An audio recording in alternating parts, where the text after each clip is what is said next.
Hello students. उस दिन हमने सॉल्ट्स के बारे में डिस्कस किया था। तो सॉल्ट से रिलेटेड आपकी बुक में 2 एक्टिविटीज़ हैं। इनमें से 3 मार्क्स के क्वेश्चन बड़े पुट डाउन होते हैं। इन 2 एक्टिविटीज़ को मैंने मर्ज करके बता रही हूँ मैं। जैसे इसने दिया हुआ है, राइट द फॉर्मूले of the salts given below, कि हमें ये जो सॉल्ट्स दिए गए हैं इनके फॉर्मूले लिखने हैं। उसके बाद हमें फाइंड आउट करना है कि identify the acids and bases from which the above salts may be obtained, कि कौन से एसिड्स और बेस से ये सॉल्ट्स बने हैं, हमें ये फाइंड आउट करना है। हमें फाइंड आउट करना है कि ये कौन सी फैमिलीज़ को बिलोंग करते हैं। And we have to find out the pH using a pH paper, and we have to know whether the salts are acidic, basic or neutral. हमें ये आइडेंटिफाई करने हैं। तो I have merge these 2 activities. मैंने इन 2 activities को मर्ज किया है। अब जितने भी सॉल्ट्स थे मैंने ऑलरेडी पहले से ही लिख लिए उनके नेम और केमिकल फार्मूले। पहला था पोटेशियम सल्फेट और केमिकल फार्मूला था K2SO4। तो हमने जब सॉल्ट्स पढ़े थे तो मैंने आपको बताया था कि सॉल्ट्स के अंदर 2 पार्ट्स होते हैं, एक पॉजिटिव पार्ट होता है और एक नेगेटिव पार्ट होता है। ये आपका पॉजिटिव पार्ट जो होता है इसको बेसिक रेडिकल कहते हैं, जो नेगेटिव पार्ट होता है इसको हम एसिडिक रेडिकल कहते हैं। ये आपका बेस से आता है, ये आपका एसिड से आता है। अब हमें पेरेंट एसिड, यानी हमने मानना है कि कौन से एसिड का इस्तेमाल किया होगा। तो इसका पेरेंट एसिड, ये पार्ट एसिड से आया है SO4। तो SO4 आपका किस में होता है? Sulphuric acid H2SO4। तो सल्फ्यूरिक एसिड का यूज़ हुआ होगा। और बेस जो है वो पोटेशियम है, तो पोटेशियम के साथ OH ग्रुप लगा दीजिए, पोटेशियम हाइड्रोक्साइड बेस हो गया। अब आपको नेचर फाइंड आउट करना है। तो आपको बताया था कि अगर आपके जो एसिड और बेस दोनों स्ट्रॉन्ग है या एक स्ट्रॉन्ग एक वीक है तो उसके बेसिस पे आपको नेचर पता चलता है।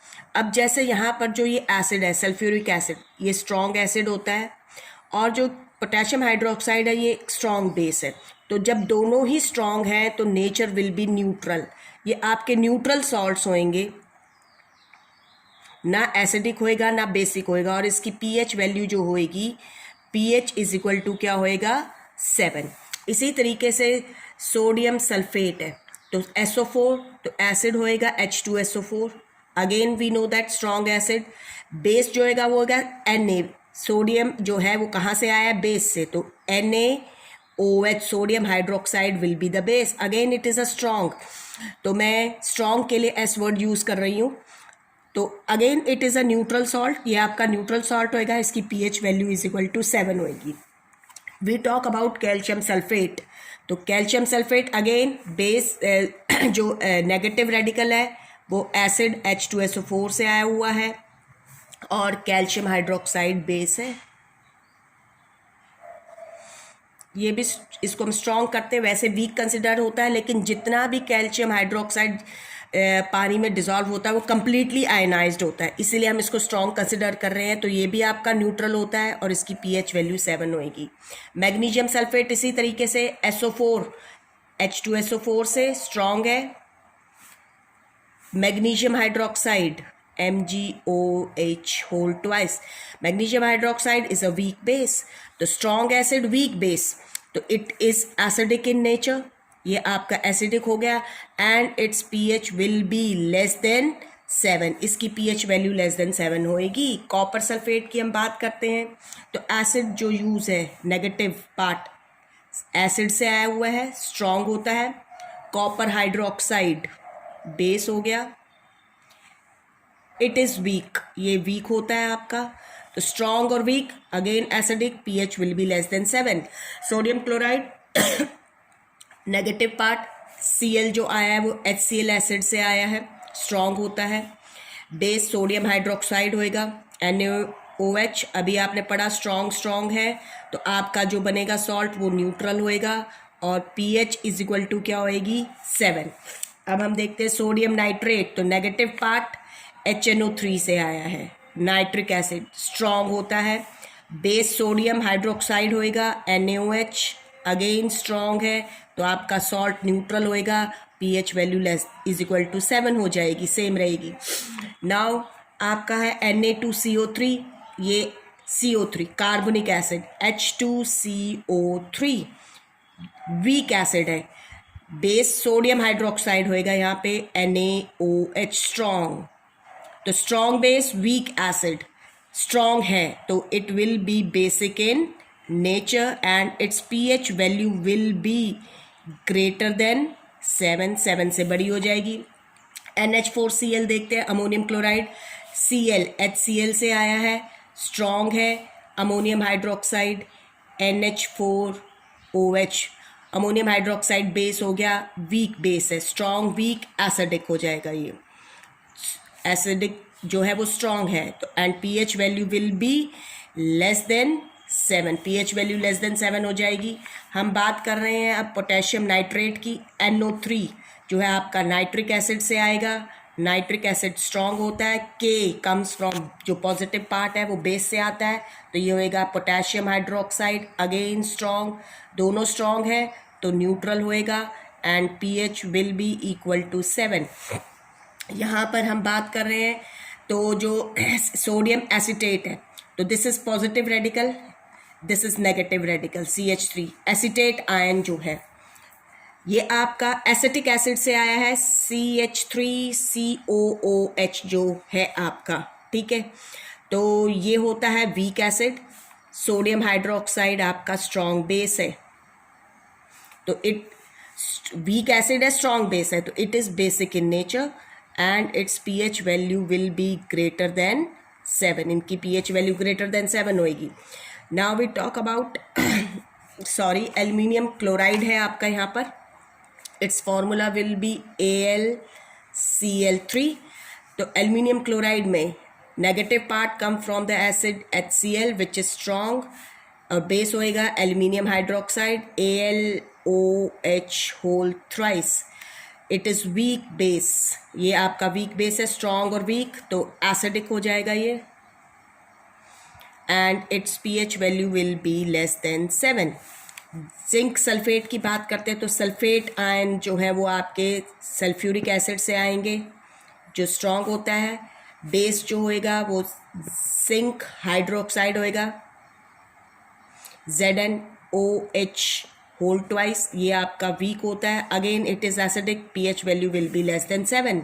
सोडियम हाइड्रोजन कार्बोनेट की बात करते हैं तो hydrogen carbonate ion come from carbonic acid, ये कार्बोनिक एसिड से वीक एसिड है, base NaOH sodium hydro oxide strong होता है, strong week, it will B basic in nature and its pH value will be greater than 7। तो इसमें आपको salts दे दिए जाते हैं, फिर पेरेंट एसिड और बेस के बारे में पूछ लिया जाता है। तो this is all about your salts, ये सॉल्ट्स के बारे में था। Now I am taking your questions which I have given, some student ask me that I should discuss these questions, they want the answers. तो हम questions देखते हैं, उस दिन जो मैंने दी थी वर्कशीट उसके बेसिस पे आपके जो क्वेश्चंस हैं। पहला क्वेश्चन उसने कहा है what does the pH of a solution signifies, कि जो आपका pH होता है सोल्यूशन का वो क्या सिग्निफाई करता है। तो ध्यान रखिए pH of a solution signifies the H positive ions concentration in the solution, ये सोल्यूशन में H पॉजिटिव आयन कंसंट्रेशन को इंडिकेट करते हैं। फिर उसने कहा कि the solutions A, B and C have pH values of 6, 4 and 10 respectively. Which of the solution is highly acidic? तो उसने पूछा कि कौन सा solution highly acidic होएगा। Since pH is जो आपका pH होता है it is inversely proportional to the strength is or you can say is inversely proportional to the H ion concentration in the solution। जो आपका pH है वो inversely related है, is inversely proportional है किसके, to H positive ions concentration in the solution, ठीक है। तो आपका जितनी ज़्यादा लो pH वैल्यू होएगी, कब होएगी, जब H आयन कंसंट्रेशन क्या होएगी, मोर, और हाई pH वैल्यू कब होती है, जब H पॉजिटिव आयन कंसंट्रेशन क्या होएगा, सॉरी लो पीएच वैल्यू जब एच आयन कंसंट्रेशन मोर होता है, और हाई पीएच वैल्यू कब होएगी जब एच आयन कंसंट्रेशन क्या होएगा, कम होएगा। ठीक है, तो अब यहाँ पर हमें क्योंकि पीएच वैल्यू क्या दी गई है, ए की पीएच वैल्यू कितनी है, वी आर हैविंग ए की पीएच वैल्यू है 6, बी की है 4 और सी की है 10। तो उसने पूछा है which of the solution is highly acidic. तो हाईली एसिडिक कौन सा होएगा, जिसकी पीएच वैल्यू क्या है, सबसे लो है। सबसे लो किसकी पीएच वैल्यू है, बी वाले की, बी की। So it has more H ion concentration, तो more H ion concentration means more acidic, highly acidic आपका सोल्यूशन बी हो गया। सेकंड क्वेश्चन में उसने पूछा है two solutions A and B have pH values of 3 and 9.5 respectively. A की pH value given है 3, बी की पीएच वैल्यू गिवन है 9.5। वो कहता है which of these will turn litmus solution from blue to red. Blue to red कौन सा turn करेगा, अब जिसकी पीएच वैल्यू लो है, लो पीएच वैल्यू मीन्स ये एसिडिक है इन नेचर है, high pH value means it is basic in nature. तो ब्लू लिटमस को रेड में कौन चेंज करता है, एसिड जो होता है turns blue to red, blue को रेड में चेंज करता है लिटमस सोल्यूशन को। तो ए एसिडिक है तो A will turn blue to red. And फिर उसने पूछा है which will turn phenolphthalein from colourless to pink. Phenolphthalein base जो होते हैं दे टर्न कलरलेस फिनोफ्थलीन, जो कलरलेस फिनोफ्थलीन होता है, कलरलेस फिनोफ्थलीन को ये किस में चेंज करते हैं, colourless phenolphthalein to pink colour base जो होते हैं। तो बेसिक इन नेचर कौन है, बी, तो B will turn. Now third question is two drinks P and Q gave acidic and alkaline reaction. P जो है वो एसिडिक रिएक्शन दे रहा है, वो कह रहा है, और वो कहता है कि जो क्यू है वो एल्कलाइन रिएक्शन दे रहा है।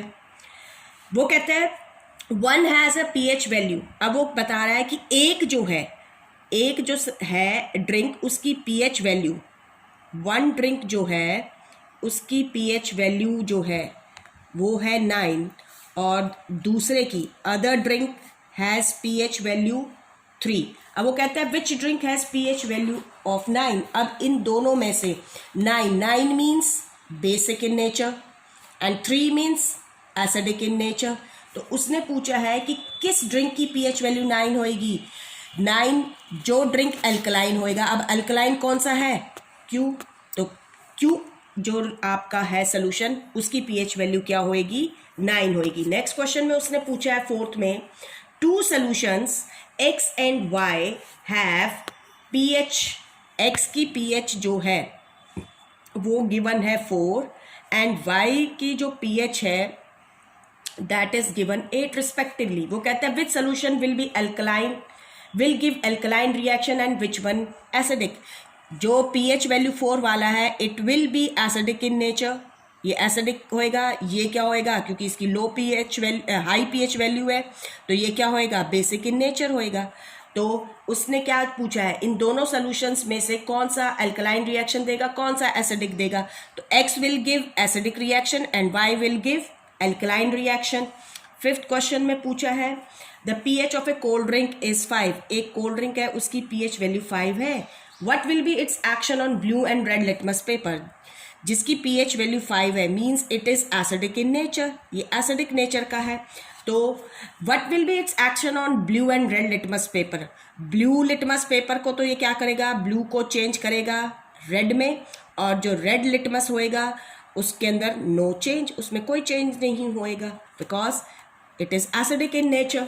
सिक्स्थ क्वेश्चन में उसने पूछा है the pH value of 3 acids A, B and C having equal molar concentration। यानी कि equal molar concentration का मतलब ये है कि जो आपके इनके solutions बनाए गए हैं तो number of moles जो इनके soluble किए गए हैं वो equal है, लेकिन इस A की pH वैल्यू 5 है, B की 2.8 है और C की pH वैल्यू 3.5 है। तो वो पूछ रहा है कि arrange these acid in the order of the increasing acid strength, हमें इनको इंक्रीजिंग एसिड स्ट्रेंथ के बेसिस पर लगाना है। तो इनमें ये क्या है, सबसे ज़्यादा जो एसिडिक है, हाईली एसिडिक ये है, उसके बाद कौन सा है एसिडिक, ये हो गया हम कह सकते हैं, और हम इसे कह सकते हैं वीक एसिडिक, ये वीक एसिडिक हो गया। अब इंक्रीजिंग एसिड स्ट्रेंथ यानी कि सबसे कम एसिडिक कौन सा है, फिर उससे ज़्यादा, फिर उससे ज़्यादा, तो कम सबसे पहले क्या आएगा 5.0, उसके बाद क्या आएगा आपका 3.5, उसके बाद क्या आएगा 2.8। तो आपका इंक्रीजिंग एसिड स्ट्रेंथ के बेसिस पे क्या हो जाएगा A B C. Next question में उसने पूछा है, 7th क्वेश्चन में उसने पूछा है name the scientist who developed the pH scale. आपको बताना है कि कौन सा साइंटिस्ट है जिसने पीएच स्केल को डिस्कवर किया है। तो ये आपको बताया था मैंने, सोरसन थे, उन्होंने डिस्कवर किया है। वो कह सॉरी यहाँ पर लिखते हुए गड़बड़ कर दी मैंने, 5 वाला है 8, यहाँ सी आएगा, 3.5 सी का है, सॉरी यहाँ सी है, 2.8 जो है यहाँ पर आएगा बी। तो this is increasing. Next question 7 था, name the scientist who developed the pH scale, Sorensen है। क्वेश्चन नंबर 8 में उसने पूछा है solution turn red litmus to blue, its pH is likely to be 1, 4, 5 और 10। ऑप्शंस गिवन है हमें। एक सोल्यूशन रेड को किस में चेंज कर रहा है, ब्लू में। रेड लिटमस जो है वो ब्लू में चेंज हो रहा है, ठीक है। तो ये क्या होएगा, बेसिक इन नेचर, ये बेसिक नेचर का होएगा। तो इसका पीएच जो है 1, 4, 5, 10, क्योंकि लेस देन 7 वाले जो पीएच वैल्यूज होती हैं वो एसिडिक मीडियम की होती हैं, more than 7 pH value 10 alkaline. तो इसका पीएच वैल्यू जो होएगी वो क्या होएगी, 10 होएगी। 9th क्वेश्चन में है separate the following into substances having pH values above and below 7। हमें सेपरेट करने हैं कि किन की पीएच वैल्यू अबव है 7 और किन की पीएच वैल्यू। तो pH above 7 and substances having pH below 7, and how do these influences litmus paper। तो सबसे पहले लेमन जूस, एसिड होएगा, इसमें एसिडिक इन नेचर है, तो इसकी पीएच वैल्यू क्या आएगी, बिलो 7। तो ये हो गया लेमन जूस। उसके बाद है solution of washing soda. Washing soda जो होता है आपका साबुन, अल्कलाइन नेचर का होता है, तो यहाँ पर आ जाएगा आपका solution of washing soda having pH value above 7 में। उसके बाद है टूथपेस्ट, अभी हमने पीएच में बताया ही था, अल्कलाइन हम लेते हैं to neutralise the acidic effect, तो मोर देन 7 में आएगा। विनेगर में एसिड होता है एसिडिक, तो ये आपका पीएच बिलो 7 में आ जाएगा। स्टमक जूसेस के अंदर आपका स्टमक में, क्योंकि गैस्ट्रिक जूस के अंदर HCl सिक्रेट होता है, तो इसकी पीएच वैल्यू भी बिलो 7 में आएगी, तो ये यहाँ पर आएगा। अब उसने पूछा है how do these influence litmus paper. तो ये वाले जो हैं ये क्या करेंगे, रेड लिटमस को किस में चेंज करेंगे, ब्लू में, और ब्लू लिटमस पर कोई इफेक्ट नहीं होएगा। ये वाले जो सोल्यूशंस हैं आपके, ये ब्लू लिटमस को किस में चेंज करेंगे, रेड में, और रेड लिटमस पर इनका कोई इफेक्ट नहीं होएगा। 10th क्वेश्चन में उसने पूछा है the pH value of 6 solutions. हमें 6 सॉल्यूशंस दिए गए हैं, A 0, B 11, C 6, उसके बाद D की पीएच वैल्यू 3, उसके बाद E इसकी पीएच वैल्यू 13, F इसकी pH वैल्यू 8 रिस्पेक्टिवली। वो कहता है which of these solutions are acidic and basic. इनमें से कौन से एसिड्स हैं एंड कौन से बेसिस हैं, उसने कहा है, या एल्कलीज है। तो आपका 0 acid, 11 base, more than value, ये pH वैल्यू लेस देन 7 है, ये pH वैल्यू ग्रेटर देन 7 है, less than 7 again acid, again acid, 13 base, और 8 भी क्या होएगा आपका, मोर देन 7 है, बेस। 11th क्वेश्चन में उसने पूछा है कि ए पार्ट में which is more acidic, pH 2 और pH 6।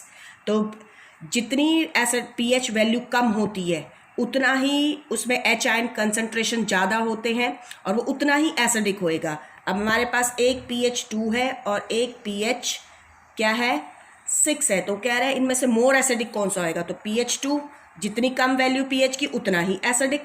ऐसे ही उसने पूछा विच इज़ मोर बेसिक, एक pH 8 है और एक pH वैल्यू गिवन है 11, तो जितनी ज़्यादा pH वैल्यू होएगी उसमें उतना ही H पॉजिटिव आयन कंसंट्रेशन कम होएगा। तो pH वैल्यू ज़्यादा जो है वो किसकी है 11 की, तो it will be more alkaline in nature. 12th question में उसने पूछा है what is the pH value of a neutral solution. Neutral solution की pH वैल्यू जो होती है वो एग्जैक्टली इक्वल टू 7 होती है। उसके बाद उसने 13th क्वेश्चन में पूछा है कि fresh milk has a pH of 6। जो फ्रेश मिल्क होता है उसकी pH क्या होती है 6 होती है। वो कहता है how do you think the pH would change as it turn into curd, explain your answer. उसने पूछा है कि pH कैसे चेंज होएगी जब हम इसको किस में कन्वर्ट कर रहे हैं, दही में कन्वर्ट करते हैं। तो हमें दे रखा है कि जो फ्रेश मिल्क है उसकी pH वैल्यू 6 है, तो मिल्क जो है pH वैल्यू उसकी अब क्या हो जाएगी जब वो दही बनेगा, तो pH विल फॉल बिलो 6, वो 6 से नीचे आएगी। ठीक है, फ्रेश मिल्क की 6 है pH वैल्यू, अब वो दही बन रहा है तो उसकी pH वैल्यू जो होएगी अब वो 6 से नीचे हो जाएगी। क्यों हो जाएगी, because when milk changes into curd then acid called lactic acid,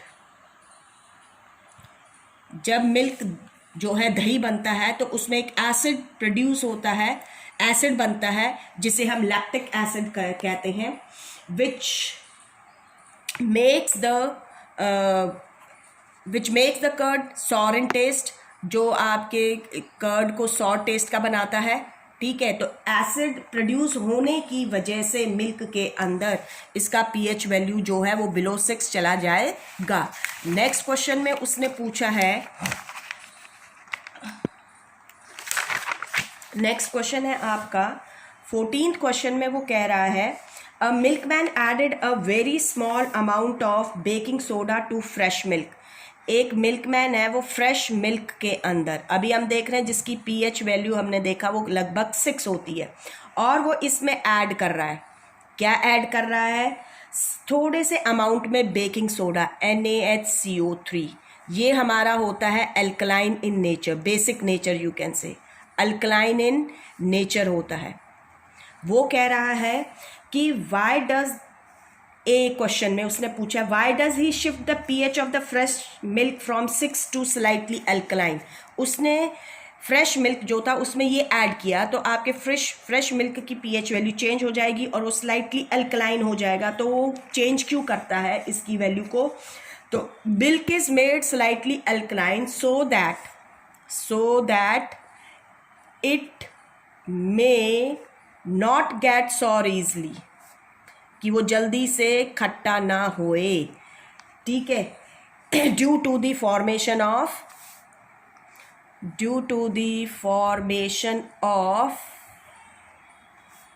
lactic acid की फॉर्मेशन की वजह से उसके अंदर इन इट, इसलिए वो उसको अल्कलाइन बनाता है। नेक्स्ट पार्ट में उसने पूछा है कि why does this milk take a long time to set as curd। इस दूध को दही बनने में ज़्यादा समय क्यों लगता है। दही बनने में इस दूध को ज़्यादा समय इसलिए लगता है क्योंकि जो अल्कलाइन मिल्क है, द अल्कलाइन मिल्क takes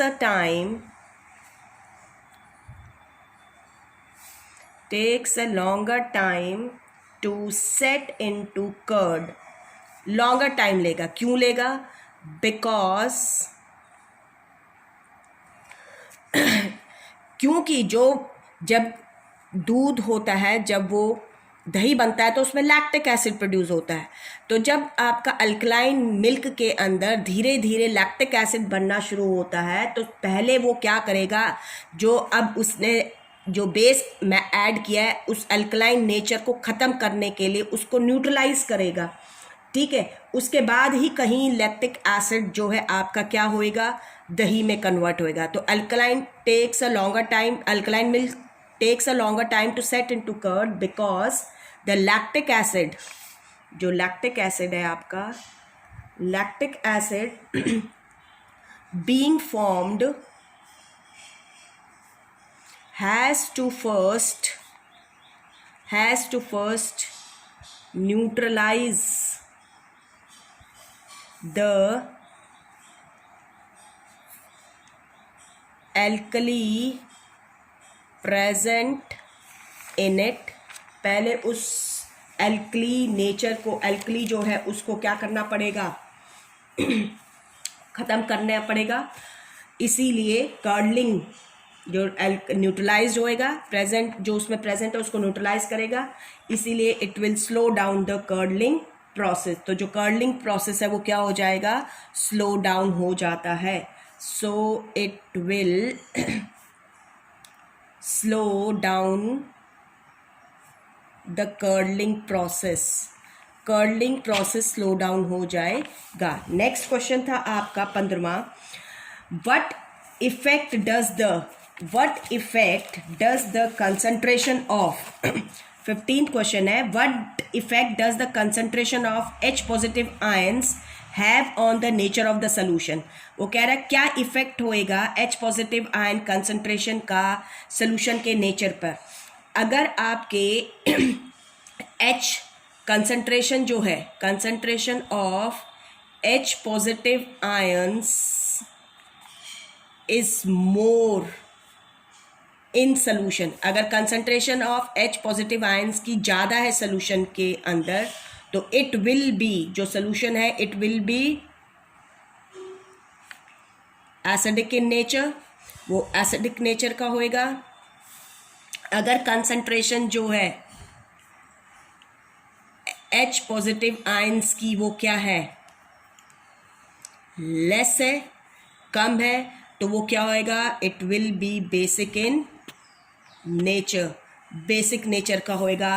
अगर कंसंट्रेशन ऑफ H आयंस जो हैं वो ज़्यादा हैं सॉल्यूशन के अंदर OH आयन कंसंट्रेशन से, तो आपका सॉल्यूशन एसिडिक नेचर का होएगा। अगर concentration of H positive ions कम है OH नेगेटिव आयन से, तो आपका जो सॉल्यूशन है वो क्या हो जाएगा, बेसिक इन नेचर हो जाएगा। तो नेक्स्ट क्वेश्चन है 16th में, वो पूछ रहा है does basic solutions also have H positive ions. Yes, आपके जो बेसिक सॉल्यूशंस होते हैं उनके अंदर भी H पॉजिटिव आयंस की कंसंट्रेशन होती है। वो कहता है then why are these basic, ये बेसिक इसलिए होते हैं because they have more OH negative ions concentration, क्योंकि उनके अंदर OH आयंस जो होते हैं उनकी कंसंट्रेशन ज़्यादा होती है और H पॉजिटिव आयंस की कंसंट्रेशन बहुत कम होती है, इसलिए ये आपके क्या होते हैं, बेसिक नेचर के होते हैं। 17th क्वेश्चन में उसने पूछा है name the indicator which can give us an idea of how strong और वीक एन एसिड और बेस इज। तो हमारे पास होता है ये यूनिवर्सल इंडिकेटर जो हमें बताता है। उसके बाद उसने पूछा है अगेन 18th में उसने पूछा है what is the name of the indicator we use for testing the pH of a solution. pH को अगेन टेस्ट करने के लिए वी यूज यूनिवर्सल इंडिकेटर। हम किसका इस्तेमाल करेंगे, यूनिवर्सल इंडिकेटर्स का इस्तेमाल करेंगे। वो कहता है what is a universal indicator, universal indicator क्या है and for what purpose is it use. तो यूनिवर्सल इंडिकेटर आपको बताया था it is a mixture of several indicators which gives, it is a mixture of several indicators or many different indicators which give different colors at different pH values of the entire pH scale. For what purpose it is used? It is used to find out the H ion concentration in the solutions, which help us to know whether the solution is acidic or basic in nature. And also by finding the pH values through universal indicators, we also came to know that whether the given acidic solution is more acidic or less, or more basic or less. How does a universal indicator work, universal indicator कैसे काम करता है। तो universal indicator जो होता है when we drop the when we drop the given solutions, जब हम गिवन जो भी कोई गिवन सोल्यूशन है हमने टेस्ट करना है कि वेदर इट इज़ एसिडिक और बेसिक इन नेचर, तो हम क्या करेंगे, when the solution either it is acidic और basic is added to the universal indicator, जब हम इसको इन एसिड और बेसिक सोल्यूशन जो हम टेस्ट करें उसको ऐड करते हैं यूनिवर्सल इंडिकेटर में, तो जो यूनिवर्सल इंडिकेटर होता है it produces a new colour and the color produced by the universal indicator is used to find out the pH value of the acidic or basic solution by matching। हम इसको match करवाते हैं, हम उस colour change को क्या करेंगे, match करवाएंगे किसके साथ, with the colour on the standard pH colour chart, जो स्टैंडर्ड कलर pH चार्ट है उसके साथ मैच करवाएंगे। एंड जब हम मैच करेंगे तो we can read the pH value corresponding to the colour, जो उस कलर के साथ pH वैल्यू लिखी हुई होती है हम उसको क्या करेंगे, रीड करेंगे। And by knowing the pH value we can tell whether the given solution is strong acid, weak acid, strong base और a weak base. 21st question में उसने पूछा है what is a neutral substance, a neutral substance, sorry उसने पूछा water is a neutral substance, sorry वो कहता है what colour will you get when you add a few drops of universal indicator to a test tube containing water। तो water एक neutral substance है, neither acidic nor basic in nature, और जो आपके neutral solution होते हैं उनकी pH value 7 होती है, और pH वैल्यू 7 पे जो कलर यूनिवर्सल इंडिकेटर देता है दैट इज ग्रीन, तो ग्रीन कलर होएगा। उसके बाद उसने 22 से क्वेश्चन में पूछा है a beaker of concentrated hydrochloric acid has pH, हमारे पास कंसनट्रेटेड HCl है जिसकी pH जो है वो कितनी गिवन है, 1 है। वो कहता है what colour will full range universal indicator turn if it is added to this beaker, तो हमें पता है pH 1 पर जो कलर आता है वो रेड होता है। उसने कहा is it a strong acid और अ वीक, pH वैल्यू 1 यानी ये आपका स्ट्रॉन्ग एसिड है, जितनी लो वैल्यू होएगी उतना ही वो स्ट्रॉन्ग होएगा। लास्ट क्वेश्चन में उसने पूछा है two solutions x and y are tested with universal indicator, x और y को हमने यूनिवर्सल इंडिकेटर्स के साथ टेस्ट किया है। वो कहता है सोल्यूशन x, जो सोल्यूशन x है वो ऑरेंज कलर दे रहा है और जो सोल्यूशन y है वो रेड कलर दे रहा है। तो जो ऑरेंज कलर होता है हमें पता है इसकी pH वैल्यू जो होती है, आपको उस दिन कलर चेंज में दिए थे मैंने, तो pH वैल्यू नियर अबाउट 4 होती है, और जो रेड कलर होता है इसकी pH वैल्यू नियर अबाउट अभी हमने ऊपर पढ़ा भी है 1 के आसपास होती है। तो कहता है which of the solution is a stronger acid, तो स्ट्रॉन्गर एसिड कौन सा हो जाएगा जिसकी pH वैल्यू क्या है 1 है, जो रेड में चेंज हो रहा है, तो इट इज़ स्ट्रॉन्गर, ये स्ट्रॉन्गर एसिड है और ये वाला स्ट्रॉन्गर सॉरी ये आपका वीक एसिड है, किसके, इस वाले के कंपैरिजन में। तो y is stronger acid than x, और we can say x is a weak acid than y। This is your questions which I have given. So now you are able to write these question answers.